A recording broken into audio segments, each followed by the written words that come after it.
Welcome to part two of the Pink Helmets movement with Life Unfiltered. Hi, Hi, Richard. how are you? I'm good. You're looking good, eh? Thank you so much. Thank you Richard. so much. What's your name? I'm Divine Chwande. What do you do? Who is Divine? Okay, so basically, Divine is a part 5-2 engineering student, electrical engineering. So basically, yeah, that's That's me. you. That's you, an electrical engineering student. Why engineering? Um, okay, so the reason why I chose engineering was because it was a decision between medicine and engineering. You know, when you're a STEM student, people just assume that either they're gonna be a doctor or an engineer. So for me, I just thought I could handle the engineering space better as compared to the medical. Why not the medical field? Because when you're a lady, you've made it in the STEM field and you are doing your maths, physics, chemistry, or your maths, biology, chemistry. We're like, why not get into the medical field, the prestigious? And you could be called Dr. Divine today. Engineering is pretty prestigious as well, right? Engineer No, but Divine. people out there don't perceive it to be prestigious. It's like engineer Divine. My daughter is an engineer. Like compared to my doctor, my son is a doctor. My daughter is a doctor. Okay, what I think is the reason for all that is there are a lot of females in the medical field. So people have now seen the female doctor side. But then the engineers, the female engineers, they're quite few. So I think the number of female engineers has to increase. And then people will actually see that it will be also prestigious to say my daughter is an engineer. So I think that is where the perspective comes from, that doctors are more Oh, prestigious. so doctors are more prestigious. So for the past 5 years that you've been in college, which one has been like your hardest? Okay, I think can I pick two? Yes. Yeah, go ahead. Alright, so I think the most difficult was the first year because I was still trying to adapt being in. So first year being the first semester, or Yeah, mostly the first semester because for 6 years I was in a girls' high school. And now you're then, really mixed. Yeah, so now first one is coming to a mixed environment, and you know the restrictions in university, there's no restrictions. They're coming from a restricted boarding school and stuff like that.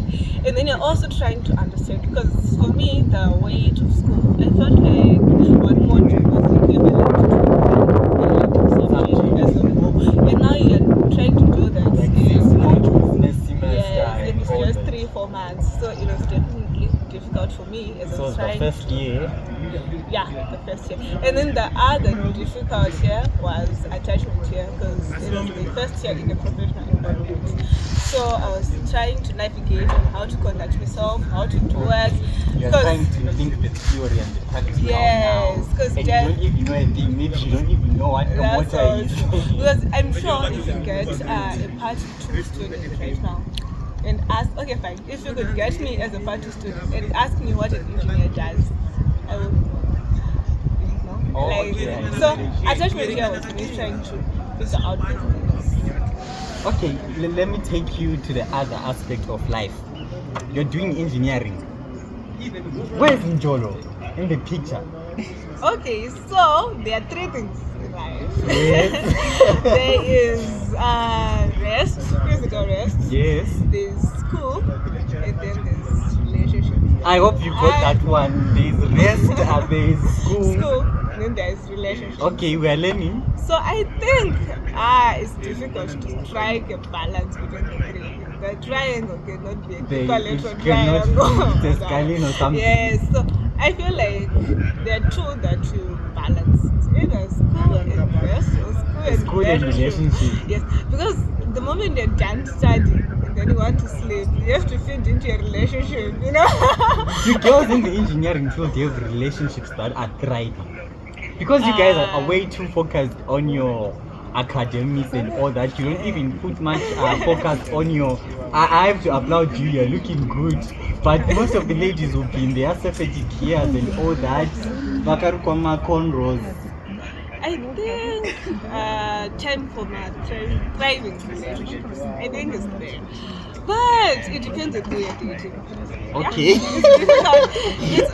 It's obviously Okay, I can see. If you're dating someone, it's got less pressure, you know.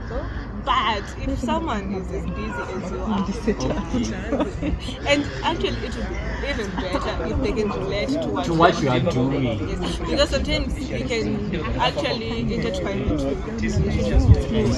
When you're asking something, talking to your person at the certain school. So do you think it would be better if girls or ladies in engineering specifically maybe date guys in engineering? There's no formula. There's no formula to that. Okay, I dig it. But what are the odds, like the numbers? Maybe let's say in your class, ladies to gents. I think for ladies about 17. 17 in a class of. The total number I think 58. To 58 round there. So do the math. You know the math. Okay, what it means is a lot of engineering guys want to have engineering girls. So for the engineering guys out there, please go and date other girls from the other fields. Yes. Okay, I do. Would you advise a lady doing engineering or sciences to go for someone? You said there is no formula, so I guess my question is outside. But then here you are doing electrical engineering, and then you get someone from which other field can I pick? Maybe law. Would you think like there's a correlation or? Yeah, I think so. I think so. But then I'm not too sure because I've never dated someone who's not from the engineering field. How is the peer pressure on campus, like when you step onto campus? How is the peer pressure? You're seeing other girls going out on a Friday. You're seeing other girls being fetched by blazers and all that. You're seeing girls wearing them 150% Brazilian hair. Peer pressure. I think peer pressure is true. It's very, very low. But I think as a person, not just as a girl, as a person, boy and girl, you need to tell yourself where you are, where you come from. Yes, like, a lot happens in campus. So if you're going to be that person who's just doing this because your child is doing that, definitely you lose yourself. And most probably you fail to finish your degree in time. Did you ever succumb to peer pressure? I think at one point, yeah, but it wasn't anything major. I don't remember, but I'm sure there are some times where I've done stuff, not because I wanted to do it, but because someone's doing it, but not on major life decisions. I'm very particular when it comes to your life decisions. Yes. I know what I want to do. I know what I want to be in life. So for decisions which are going to alter that, trust me. You don't play like that. Okay, how is it to be an engineer? Maybe we are like, Divine, come fix this for us. Can you actually fix the thing? You don't. Why? I feel like when I'm home, I'm Divine. When I'm home, I'm Divine. So you actually call an electrician? Yeah, there's this electrician that you call at our house, and for quite some time he didn't know that I was an engineering student, an electrical engineering student. And then this other time he came, and then I pointed out something that he had missed, and then he was like, "Wait, how did you figure out that I was?" Oh. So, but then like when I'm home, I'm Divine. When you're home, you're Divine. If you weren't doing engineering, what would you be doing? I think I would have gone for pharmacy. I'm saying that because it was my third option when I was applying, but I don't know if I really loved it. What is that one thing that you regret in your 5 years in college that you look at in your life? I shouldn't have done this.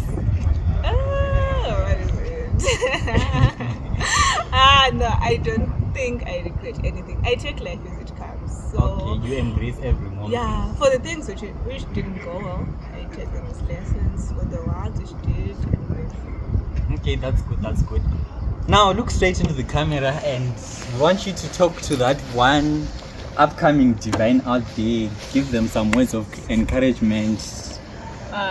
Okay, so for a small girl somewhere out there is aspiring to be an engineer or anything in the STEM field and might think it's difficult or it's not achievable, I want to tell you that anything that you put your mind to is achievable, and you don't have to look down upon yourself, because the only person who can encourage you, who can motivate you, is the person in the mirror, which is you. Okay, that's good.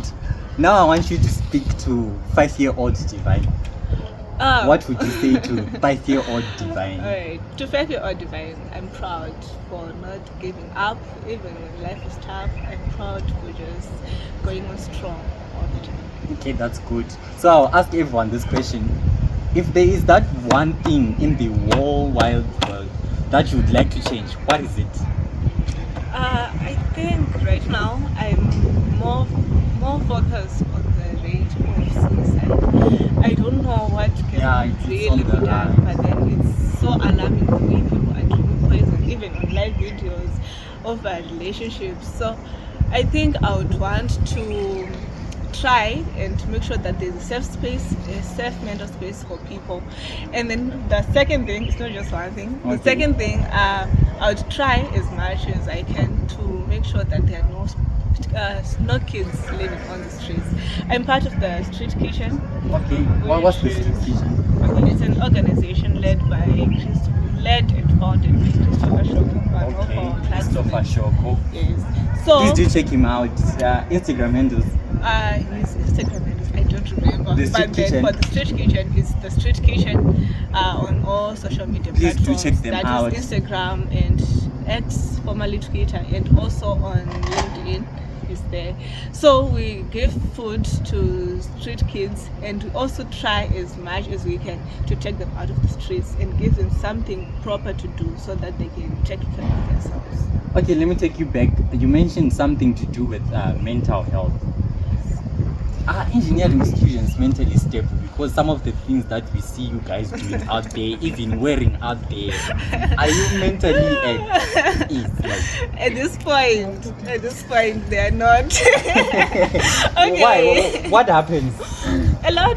Take me through the happens. mind of an engineering student, because I've seen a lot of engineering students out there, and I'm like, what the hell is going on with that person? Okay. And as for today, the day that we're doing this, there are presentations coming next week. You've got presentations coming up. Project presentations. Okay. Yes. So you may be going nuts because your prototype is not working, and maybe your supervisor is giving you a hard time telling you new stuff, and it's just a week to the presentation, stuff like that. And I think besides just the school pressure, there's also the pressure of, when you're in engineering. For my parents, they're now like, so devoted to an engineer, so like 1 and 2 will be happening, right? Okay. And then sometimes you'll be just thinking, you're lying in bed, and then you're thinking, what if I don't get a job? What if I don't get a job? Yes. I think everybody. What has if that things question. don't go according to my plan? So those are some of the things that deteriorate your mental health as a person. Okay. Thank you very much for joining us. Thank you for having me. I hope you had a good time like I did. I do. Thank you. Thank you very much. Please do like, subscribe, share, comment, tell a friend to tell a friend that it's happening. Life Unfiltered with Richard.